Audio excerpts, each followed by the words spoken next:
अष्टावक्र गीता का 7वां नंबर श्लोक से आगे अष्टावक्र जी जनक जी को कहते हैं, एको दृष्टा से सर्वस्य मुक्तो प्रायस्य सर्वदा अयमेव हि ते बंधो दृष्टारम परिपश्यितरम। अष्टावक्र जी कहते हैं, जनक तू एक ही सबका दृष्टा है और सर्वदा मुक्त स्वरूप है। तेरा बंधन यही है कि तू अपने को छोड़ करके दूसरे को दृष्टा रूप से देखता है। अष्टावक्र जी कहते हैं, देखो आत्मा ही परमात्मा है, आत्मा ही ब्रह्म है। और तुम सोचते हो कि परमात्मा ईश्वर कहीं ऊपर है, मैं प्राप्त करूँगा। कोई संप्रदाय वाला मानते ईश्वर ऊपर है, जोर से बुलाने से प्राप्त होगा। कुछ लोग कहते हैं ईश्वर पिता रूप से आते हैं हमको रक्षा करने के लिए। द्वैत बुद्धि में, ये कल्पित अवस्था में द्वैत बुद्धि में होता है। वास्तव की जो तुम्हारा चेतन हो वो उसमें न बंधन है न मुक्त है, वो सदा ही नित्य आनंद स्वरूप अखंड एक रस है। और ये सब संसार तेरा ही स्वरूप है, सब कल्पित है। केवल द्वैत बुद्धि से, जैसे आप द्वैत बुद्धि से ये संसार रचा हुआ है, केवल द्वैत बुद्धि से ये जागृत अवस्था में दिखाई देता है। ज्ञान अवस्था में इसका कोई भी महत्व नहीं है। केवल चेतन सत्ता सर्वत्र व्याप्त है। कुछ लोग कहते हैं, ये जो नाच गाने वाले पार्टी वाले हैं ना, जो आजकल कहते हैं कि भगवान शंकराचार्य ने ये मायावाद का प्रचार किया। हम तो भगवान का माया नहीं मानते हैं और ये भगवान को माया कह देते। कितना दुष्ट है ये नाच गाने वाले पड़े, जिसने कभी एक गीता का श्लोक भी ढंग से नहीं बोल पाते हैं और केवल अपने धर्म को बड़ा बोल करके दूसरे को धर्म को निंदा करना इनका परंपरा है। और थोड़ा बहुत तो अपना नाम ले लेना है। अरे भाई, यही काम तो घर में करना है, यहाँ आके क्या करना है? घर में जो काम करते ही करना है करके। लेकिन इतना है, उनके गुरु परंपरा में यही सिखाते हैं कि देखो शंकराचार्य मायावाद का प्रचार किया है। भाई हमारा यहाँ तो हम माया को पारमार्थिक नहीं मानते हैं। ये पद्म पुराण को लोग दृष्टांत देते हैं, मायावादम असत शास्त्रम प्रच्छन्नम बद्ध उच्यते एते कथितमय्येव देवी कलो ब्राह्मण रूपेण अपार्थम श्रुति वाक्यानां दर्शेन लोक गहिर्तम शोकर्म रूपम त्याजत्वम अत्रैव प्रतिपाद्यते सर्वकर्म परिभ्रष्टे वैधर्मत्वं तदुच्यते परेशे जीव पारक्यम मया तो प्रतिपाद्यते। तो ये इसी श्लोक को लेकर के ये लोग कहते हैं कि भगवान शिव ने ही माता पार्वती को उपदेश दिया था कि मैं कलि युग में जे ब्राह्मण रूप से जन्म ले करके मायावाद असत शास्त्र और प्रच्छन्न बौद्ध मत का प्रचार करूँगा, जिससे सब लोग क्या करेंगे, कर्म का त्याग कर देंगे। तो कर्म का त्याग करके जो वैदिक कर्म का त्याग कर देंगे और कर्म त्याग करके फिर क्या हो जाएंगे, वो अपने जो कर्तव्य, अपने जो कार्य को भूल जाएंगे और पतित हो जाएंगे। ये कुछ तथाकथित भक्तिवादी जो केवल भक्ति को एक प्रकार का बिजनेस करते हैं, वो उनके कुछ भी जाओ वो बोलेंगे ये भगवान का चीज़ है, इसने भगवान खाया है, इस तो वो बोलते हैं एक प्रकार का मेंटल इमोशनल है ना, मानसिक और इमोशनल करके आपको एक प्रभावित कर देते हैं। तो भगवान शंकराचार्य कभी भी मायावाद का जो शब्द आया है, इंद्रो माया भी पूर्वरूप ये वेद का मंत्र है। तो वेद में बहुत शब्द में भगवान के लिए माया शब्द आया है, लेकिन जो लोग पढ़े नहीं, केवल नाचने गाने वाले, बड़े बड़े बात बोलने वाले, इससे लोग माया शब्द का अर्थ है जो वस्तु तो है नहीं, प्रतीत होता है, माया शब्द का अर्थ है कि हमारा जो माया शब्द का अर्थ है, यहाँ भगवान शंकराचार्य कहते हैं पारमार्थिक सत्ता, जो परमात्मा का जो सत्ता है, पारमार्थिक जो सत्ता है, जो ईश्वर है, जो नित्य ब्रह्म, उसको माया नहीं कहते। व्यवहार काल में ये जो जगत प्रपंच रूप से माया के द्वारा ही प्रतीत हो रहा है, उस विषय में कहते हैं। और यदि ये लोग उस श्लोक को आधार पर कहते हैं, वस्तुतः ये केवल ये श्लोक मैंने भी पढ़ा था, ये श्लोक कहीं तो प्रक्षिप्त कहीं किया होगा। इसका अर्थ पहले यदि व्यास जी ने बनाया है, पुराण किसने लिखा है? व्यास जी ने लिखा है। तो व्यास जी ने लिखा, व्यास जी भी वेद भी लिखे हैं, तो वेद में इंद्र माया भी पूर्व थे, वहाँ भी लिखा है, वहाँ माया शब्द आया है। तो इसीलिए ये जो जिन्होंने कभी गुरुकुल में गए नहीं, कभी पढ़े नहीं, कभी गीता ठीक से उच्चारण नहीं करते, तो वो लोग ने शंकराचार्य भगवान को मायावादी कहते हैं, जो दिन भर केवल वो गली में नाचते रहते हैं, सोचते यही भक्ति है। भक्ति शब्द का अर्थ है भजनम भक्ति, स्वात्म अनुसंधानम, अपना आत्मा का अनुसंधान करना, ये भी भक्ति है। केवल भक्ति ये नहीं कि रास्ता घाट में एक नाचना, लोगों को ये करना, मोटिवेट करना, अपने कमरे में भजन कर, वही भक्ति है। तो इसी प्रकार का लोगों संसार में है। तो इनसे वो अपने क्या करते ना, आए हैं गुरुजी बोले तो कुछ ना कुछ पेट पालने के लिए कुछ ना कुछ करना ही पड़ेगा। अब भगवान उतर के आके पूछते भाई तुम सही कर रहे हो गलत कर रहे हो, तो तभी पता चले। लेकिन आए हैं तो घर से कुछ ना कुछ तो बोलना पड़ेगा, गुरु लोग जैसा सिखाते हैं ऐसा सीखते हैं। तो आगे ये श्लोक है, अहं कर्ते अहं मान महाकृष्णा हि दंसिता नहं कर्तेति विश्वासम ऋतं पीत्वा सुखी भव। अहं कर्त्यत्यहं मान महाकृष्णा हि दंसिता नहं कर्तेति विश्वास अमृतत्वं पीत्वा सुखी भव। अष्टावक्र जी कहते हैं ये संसार में जो दुख का जो कारण है वो है अहंकार। तो तू इस अहंकार रूपी विशाल जो सर्प को हो, इसलिए कारण सर्प कौन? अहंकार। वो अपने हृदय में बैठा करके मैं हूँ, मैं शरीर हूँ, मैं इस आत्मा से भिन्न हूँ, मैं जीव हूँ, इस प्रकार का केवल ज्ञान बुद्धि में ये जो अहंकार से उत्पन्न हुआ जो काला सर्प से मैं करता हूँ, ये जो भावना है, जब ये भावना होगा तो बंधन होगा। तो फिर क्या करना है? ना हम करते थे विश्वासम, शास्त्र गुरु वाक्य के अनुसार चिंतन करके मैं करता नहीं हूँ। अमृतत्वं पीत्वा सुखी भव। तुम क्या करो? जे अमृतत्व को पान करके सुखी हो जाओ। कैसा अमृत है? ये जो ज्ञान रूपी अमृत है उसको पान करके सुखी हो जाओ। जब तक बुद्धि में कर्ता और भोक्ता का भाव हो तब तक अहंकार है। तो कर्ता भक्ता का भाव तभी मिटेगा जब आपको अहम शब्द का अर्थ नित्य शुद्ध परमात्मा का चेतन का ज्ञान हो जाएगा।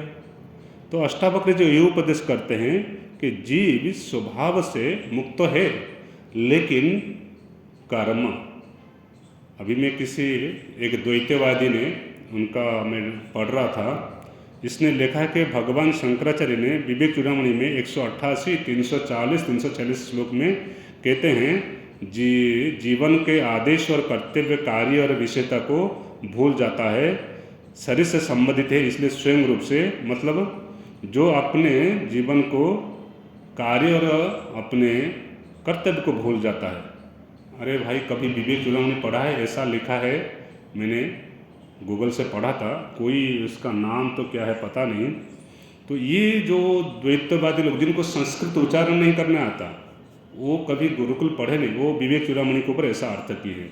तो वो श्लोक का अर्थ कुछ अलग है विवेक चूड़ामणि में, क्योंकि कर्म करते समय कर्म का कर्तापन रहता है और ज्ञानी को कर्म का कर्तापन नहीं रहता है। ये जो जो श्लोक का उदाहरण दिए हैं, ये जो श्लोक है, ये श्लोक में भगवान शंकराचार्य कभी नहीं करते कर्म को छोड़ो, कर्म केवल चित्त शुद्धि का कारण है, न तो वस्तु उपलब्धि थे। कर्म में वस्तु की उपलब्धि नहीं होता है, लेकिन ये इन लोगों को कौन समझाए? कर्म अंतःकरण की शुद्धि के लिए है, निष्काम कर्म जो इसलिए कहते हैं। कर्म के जब अंतःकरण शुद्धि होता है तो ज्ञान के लिए अधिकारी होता है।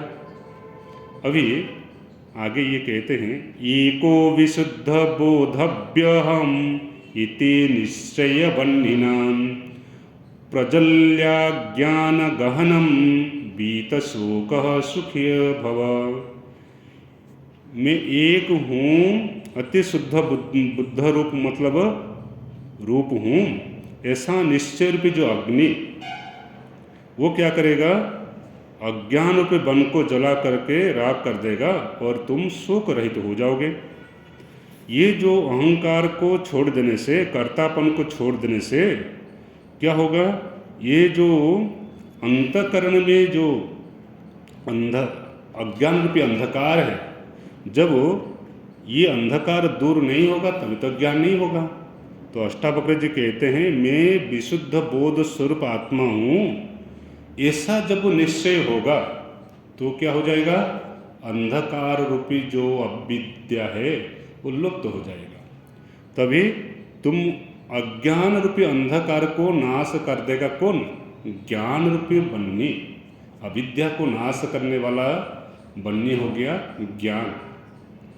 तो भगवान ने भी यही उपदेश गीता में करते हैं। तो इसीलिए जब तक ज्ञान उत्पन्न नहीं होता है तब तक अविद्या से जीव संसार में अपना कर्ता भोक्ता अहंकार करता रहता है। शरीर के साथ तादात्म्य करके कर्ता भोक्ता कहता है, बुद्धि के साथ भी शरीर के साथ तादात्म्य संबंध करके। मेरा शरीर है न मैं शरीर हूँ, मेरा शरीर है, मेरा मन, मेरा बुद्धि, मेरी बुद्धि, मेरा नाम, मेरा देश न मैं देश, मैं सुखी मैं दुखी। देखो शब्द में फर्क है कि नहीं? तो इसी प्रकार मैं और मेरा जब सुख दुख में करते हो, मैं शब्द का तादात्म्य संबंध करते हो, शरीर के साथ संबंध करते हो तो मेरापन करते हो। देखो मेरा मन कहते समय क्या कहते? मेरा मन। लेकिन सुखी कहते तो मैं सुखी, मैं सुखी और मैं दुखी। लेकिन कभी कहते मेरा मन ठीक नहीं है, तो डॉक्टर को क्या कहते? मेरा शरीर न मैं शरीर, मेरा शरीर ठीक नहीं है, तो मेरा शब्द पे कहते हैं तो मैं करना चाहिए। तो इसीलिए ये भी शब्द का देखिए वो आपको बोध होगा, कहाँ मैं और मेरा शब्द करते हैं। यत्र विश्वमिदं भाति कल्पितं रज्जुसर्पवत् आनंद परमानंद सबोधस्व सुखम चरम। जिसने ये संसार में यत्र इस विषम भाति कल्पित रज्जु, ये जो जगत है कल्पित रज्जु सर्प के समान है, वो आनंद परमानंद शब्द, ये केवल जगत रस्सी में सर्प के समान भाषित होता है। जब ये ज्ञान हो जाता है, आनंद परमानंद बोध है, अतः तो सुखपूर्वक विचरण करो। क्योंकि ये अष्टावक्र जी दृष्टांत देते, रज्जु सर्प दृष्टांत वेदांत में बहुत आता है। ये रज्जु सर्प दृष्टांत तो बड़ी प्रसिद्ध है। अंधकार में रज्जु में सर्प का ज्ञान होता है, जब अंधकार नाश होता है तो उसमें सर्प भय नहीं होता है। तो ये जो जैसा ये कहते हैं अष्टावक्र जी कहते हैं, ये सृष्टि रस्सी में जिस प्रकार कल्पित सर्प भासता है, ये सर्प के समान दिखाई देती है, किंतु रस्सी जैसा रस्सी है, केवल तुम्हारा मन दृष्टि केवल भ्रम है ही है।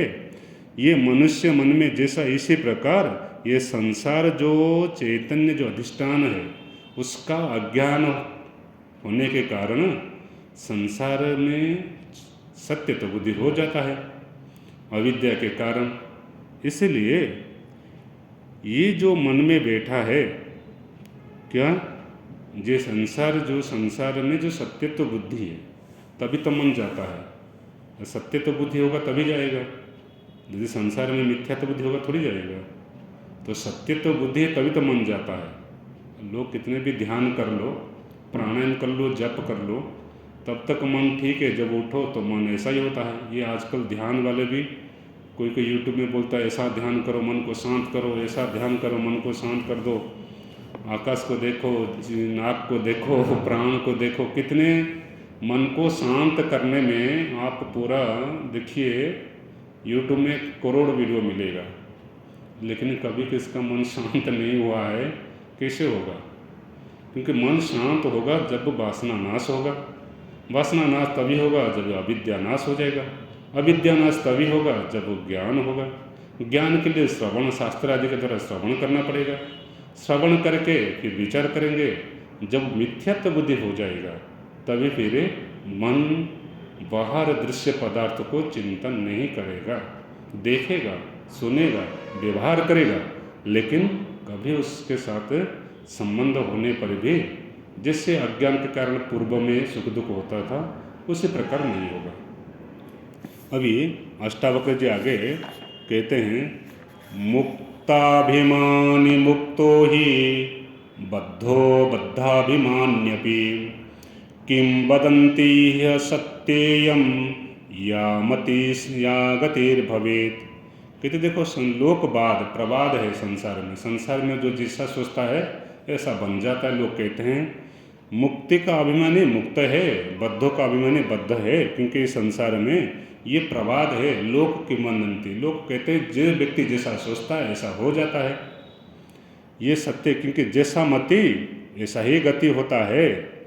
ये जैसा मति मतलब जिस प्रकार जैसा मति होती है जे उसी प्रकार उसका गति होती है। तो अष्टावक्र में कहते देखो, गीता में भी बहुत जगह है, अंत्य काले यहाँ मति सा गति। मृत्यु के समय जिस जिस भावना होता है उसी प्रकार होता है। तो अनेक उदाहरण है अध्यात्म में। जैसे जड़ भरत का आया कि उन्होंने हिरण का चिंतन किया तो हिरण हो गए। जैसा चिंतन मन में हो मृत्यु के समय वैसे हो जाता है। तो इस अभी कहते हैं मन ही बंधन मुक्ति का, मन उपनिषद कहते हैं कि मन ही बंधन मुक्ति का कारण है। तो मन जैसा ही भावना है वैसे ही मनुष्य की गति होती है। तो पाप पुण्य का कर्म का फल मनुष्य अपने मन से जैसा सोचता है ऐसा हो जाता है। इसको अष्टावक्र जी कहते हैं, तुमने क्या करो, मैं मुक्त हूँ ऐसा दृढ़ संकल्प, दृढ़ विचार करके अपने बुद्धि में निश्चय कर लो, तभी तुम मुक्त हो जाओगे। तुम तो मुक्त हो, लेकिन तुम खुद को बद्ध मानते हो ये अपने को अज्ञान से। उसको विचार करो कि मैं मुक्त हूँ।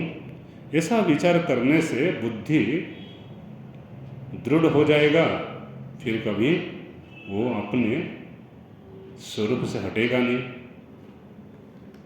आत्मा साक्षी विभो पूर्ण एको मुक्तिश्चिदां क्रिया असंगो निस्पृह शांत भ्रमात् संसारवानिव। अष्टावक्र जी कहते हैं आत्मा साक्षी है, व्यापक है, पूर्ण है, एक है, मुक्त है, चैतन्य रूप है, क्रिया रहित, संग रहित अर्थात असंग है, इच्छा रहित है, शांत है। केवल भ्रम के कारण तुमको संसार जैसा भासता है, वस्तुतः है नहीं। अष्टावक्र जी कहते हैं जे ये जो आत्मा स्वरूप का वर्णन करते हुए अभी कहते हैं आत्मा सबका दृष्टा साक्षी है, जो देखता है, पश्यति साक्षी, और पूर्ण है, क्योंकि उसको पूर्ण करने के लिए अन्य कोई क्रिया ध्यान जप आदि का आवश्यक नहीं है। और एक है, संसार में अनेक आत्मा प्रतीत होते हैं, आत्मा तो एक ही है। अनेक प्रतीत होता है, अनेक प्रतीत होने पर आत्मा अनेक नहीं। जैसे सूर्य किरण में जल भरा घड़ा में सूर्य अनेक प्रतीत होता है, अनेक घड़ा में तो अनेक सूर्य नहीं होता है। और मुक्त है, यदि आत्मा पहले बंधन होता तो फिर मुक्त कौन करेगा? बंधन तो अज्ञान कल्पित है, इसलिए पहले से मुक्त है।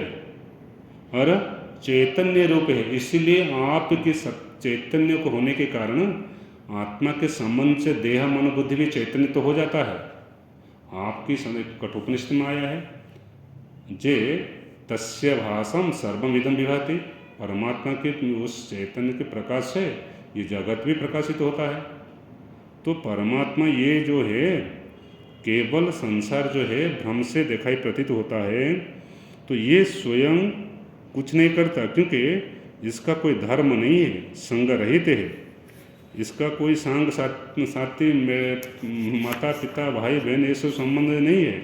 संबंध तो मन से संबंध हो गया, मन से बंध गए तो ये कहते संबंध हो गया, तो मन से बंध गए तो ही संबंध हो गया। तो पहले शरीर से तो कहते हम शरीर से मित्र नहीं, मन से जो बंधा तो वही संबंध हो जाता है।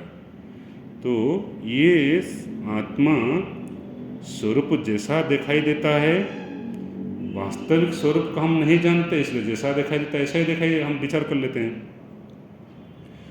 कूटस्थं बोधमद्वैतम् आत्मानं परिभावय आभासोऽहं भ्रमं मुक्त्वा भाववायमथान्तरम्। अष्टवक्र जी कहते हैं, मैं आभास हूँ, मैं अहंकार हूँ, इसका त्याग करो। बाहर भीतर का ये भाव को छोड़ करके मैं कूटस्थ बोध स्वरूप आत्मा हूँ, ये अकर्ता कूटस्थ असंग ज्ञान स्वरूप अद्वैत व्यापक निश्चय करो, ऐसा चिंतन करो, ऐसा भावना करो। भावना करोगे निश्चय, तभी पहले श्रवण करोगे तभी निश्चय होगा ना। केवल बैठ करके थोड़ी निश्चय करने पर भी निश्चय नहीं होता है, बार बार शरीर बुद्धि हो जाता है। तो ये जो अष्टावक्र जी के कहने का शब्द है, आभास अहंकार के कारण तो अपने को जीव समझता है, अपने को इस भ्रम के कारण आत्मा से भिन्न समझता है। चिदाभास, चिदाभास ही जीव है, आत्मा तो कर्म करता नहीं, मन बुद्धि आदि जड़ है, वो क्या करेगा। तो जितना भी क्रियाकर्म होता है चिदाभास में होता है, और चिदाभास को हम आत्मा रूप से मानते हैं। ये जो बाहर भीतर का जो भेद है किसके कारण, मन है। मन कहता है ये बाहर, ये भीतर और बाहर दो भेद किया है। आत्मा सर्वत्र एक है, घट के अंदर जैसे आकाश है बाहर है, आत्मा भी अंदर बाहर सर्वत्र है। लेकिन हमको लगता है कि आत्मा वो अंदर है बाहर नहीं। जैसे लोग ध्यान करते ना, वो आत्मा को अंदर देखते हैं। ज्ञानी की दृष्टि में आत्मा तो अंदर बाहर सर्वत्र है, शरीर बीच में है, जैसे आकाश के बीच में दीवार है। नहीं तो कुछ लोग ध्यान सिखाते ना, वो एक लट्टू जला देते हैं। वो उनके आजकल बड़ा धर्म का प्रचार करते हैं, एक लट्टू जला देंगे, बोले देखो कोई आत्मा, वो आत्मा आकर के परमात्मा मिल जाएगा, ईश्वर जीव, जीव जाकर ईश्वर में मिल जाएगा। इस प्रकार का जो उपदेश करते हैं वो तो कम से कम गए, उनको तो ज्ञान नहीं है। अरे कहाँ आत्मा, कहाँ ये परमात्मा मिलेगा। तूने परमात्मा को देखा है क्या, कहाँ आत्मा को देखा है, आत्मा कितना बड़ा। तो आजकल लोग क्या करते हैं, जो ये लोग सिखाते हैं ध्यान, तो अपने एक रूम को अंधाकार कर देते हैं, एक लाल जो लाइट है ना जीरो पर, उसको जला देते हैं। नहीं तो उसमें ब्रह्म लिख देते हैं, शिव तत्व लिख देते हैं। उसको देखो और उसको आँख बंद करके कल्पना करो, यही आत्मा है। तो जो लाइट यदि अंदर जलेगा वो आत्मा परमात्मा में मिल जाएगा। तो इस प्रकार अनेक मत पंथ और इस प्रकार अनेक मत जो चलाते हैं, वो केवल एक प्रकार का अच्छा ज्ञान देंगे तो ठीक है, नहीं तो इस प्रकार ज्ञान देंगे तो कम से कम भीड़ तो बढ़ेगा। यथार्थ ज्ञान देने से भीड़ बढ़ेगा। नहीं तो आप ऐसा प्रवचन करो, ऐसा बोलो जो लोगों का अच्छा लगे। क्या खाना, क्या नहीं खाना, किस रोग में किस दवाई देना, योग क्या करना। और यदि परमार्थ की बात हुआ, वेदांत की बात हुआ, तो लोग सो जाएंगे, तुम बोलते रहो। तो एक इसने बोला, कोई महाराज जी है, वो ऐसा सुंदर प्रवचन करते हैं, वो वही सास ससुर माता पिता भाई बहन इस विषय में बोलेंगे। तो लोग सोचते कि ये हमारे विषय में बोल रहा है, तो लोग बहुत अच्छे से सुनते हैं। और यदि कोई उसके विषय में आत्मा परमात्मा ईश्वर जीव ब्रह्मा वेदांत कोई सुनने लग गया, तो अपना अपना आसन उठा के चले जाते हैं। ये कलियुग में है ऐसा। तो कलियुग में तो ऐसा ही प्रवचन होता है। यदि आप श्रोता के अनुसार नहीं बोलेंगे तो आपको नहीं बोलने देंगे। आप ऐसा बोलो कि उनको अच्छा लगे, नहीं कि पुस्तक में जो लिखा हुआ है, शास्त्र में जो लिखा है, विवेक वैराग्य की बात करोगे तो उठ जाएंगे वो, तुम किसी को सुनाओगे। नहीं तो कुछ भागवत कथा करो, वो भी कथा में यदि अच्छा होगा तो नहीं सुनेंगे, जब नाच गाना होगा तो सुनेंगे। तो इस प्रकार का आजकल का एक प्रकार का चल रहा है। तो जैसा चलता है परमात्मा की इच्छा से, ऐसा बहुत लोग करते हैं। जहाँ अच्छा वेदांत स्वाध्याय आते हैं वहाँ कोई लोग नहीं सुनेंगे, जहाँ थोड़ा बहुत नाच गाना होगा वहाँ लोग जाकर बैठेंगे। और जब वेदांत श्रवण किए तो नींद आया, और नींद में क्या सुनेंगे। इसीलिए उनके लिए तो यही है कि भाई जैसा होता है ऐसा करो, धीरे धीरे समझ आएगा। और अब कथाकार लोग तो आजकल बहुत चतुर है, वो तो ऐसा बोलेंगे, ऐसा बोलते नमक मिर्च लगा करके बोलना चाहिए, नहीं तो सो जाते लोग। तो नमक मिर्च ऐसा लगा देंगे कि कथाकार लोग तो वक्ता को सुनने को अच्छा, श्रोता को सुनने को अच्छा लगेगा। तो और ऐसा समाज के विषय में, राजनीति के विषय में कोई ऐसा टॉपिक छेड़ देंगे, आपको लगेगा कि यही क्रांतिकारी नेता है। तो क्रांतिकारी नेता बहुत होते हैं आजकल। तो क्या करें, अब यदि आप ये अष्टावक्र गीता सुनाओगे, विवेक चूड़ामणि सुनाओगे, वो सुनेंगे नहीं। वो बोलेंगे हमारा हो गया है ना, हम तो पढ़ लिए। अच्छा क्या ब्रह्म सत्यम जगत मिथ्या, वो तो एक वाक्य में हो गया, और क्या करना है। तो इसे आगे क्या करें, नाच गाना करो, नहीं तो चक्र करो, नहीं तो वो क्या है आजकल सिखाते हैं, है ना, जीवन जीने की कला सीखो। अब क्या जीवन जीने की कला सीखते पता नहीं। तो इस प्रकार का जो आध्यात्म का जो पतन है, यही लोग ने बोल दिए, ना आत्मा पता है, ना परमात्मा पता है, ना किसी को ज्ञान है कि आत्मा परमात्मा एक संस्था बड़ा है। वो बोलता देखो हमारा गुरुजी बोले हैं ये ऐसा करो, आत्मा परमात्मा मिल जाएगा, है ना। और हमारा गुरुजी सर्वत मतलब जो बोल दे तो वही हो जाता है। अभी इस प्रकार का चल रहा है। तो ये जब तक आप शास्त्र का स्वाध्याय नहीं करते, शास्त्र का चिंतन नहीं करते, शास्त्र परंपरा से अध्ययन नहीं करते, इसी प्रकार कलयुग में करोड़ लोग आएंगे और आपको कुछ ना कुछ, जो लोग परंपरा से ज्ञान देते अच्छा है, नहीं तो कोई लट्टू जला करके, कोई कल्पना करके आत्मा परमात्मा विषय बोलते, कल्पना तो ही है, वास्तविक क्या है।